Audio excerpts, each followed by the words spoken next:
ગત રોજ ભરૂચ જિલ્લામાં ભરૂચ સિટી એ ડિવિઝન પોલીસ સ્ટેશન ખાતે એક એફઆઈઆર નોંધવામાં આવે છે,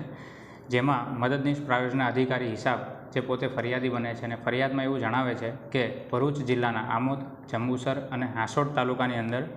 એક મનરેગા યોજના અંતર્ગત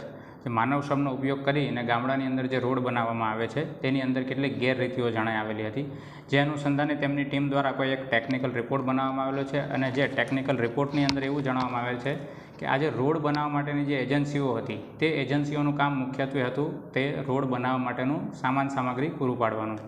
પરંતુ તે એજન્સીઓએ માત્ર સામાન પૂરું પાડવાની સાથે સાથે સરકારી કર્મચારીઓ તેમજ કરાર આધારિત જે કર્મચારીઓ છે તેમની સાથે મેળાપીપણું કરી અને પૂર્વ આયોજિત કાવતરું રચી અને તેમાં કંઈ ગેરરીતિ આચરેલ છે। જે ટેકનિકલ રિપોર્ટની અંદર એવું પણ જણાવવામાં આવે છે કે તેની અંદર જે રોડ બનાવવા માટે જે માલ સામાન પૂરો પાડવામાં આવેલ છે તેની ગુણવત્તા જે છે એકદમ હલકી કક્ષાની ગુણવત્તા હતી।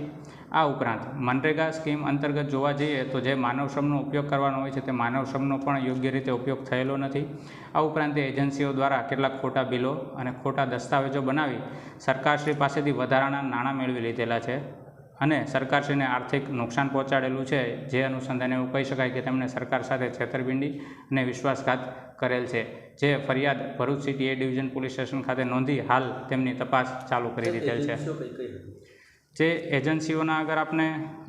નામ જણાવું, જેમાં એક છે જલારામ એન્ટરપ્રાઇઝ અને બીજું જે છે જે મુરલીધર એન્ટરપ્રાઇઝ, કે તે બંને એજન્સીઓનું આ કામ સોંપેલું હતું। કુલ 56 ગામની વાત આવે છે ને 7 કરોડ 30 લાખની અમાઉન્ટ અંદાજિત કહેવામાં આવે છે કે ગેરરીતિ સરકાર સાથે છેતરપિંડી કરેલી છે, તો આનાથી વધુ રકમનો આંકડો બહાર આવી શકે ખરો?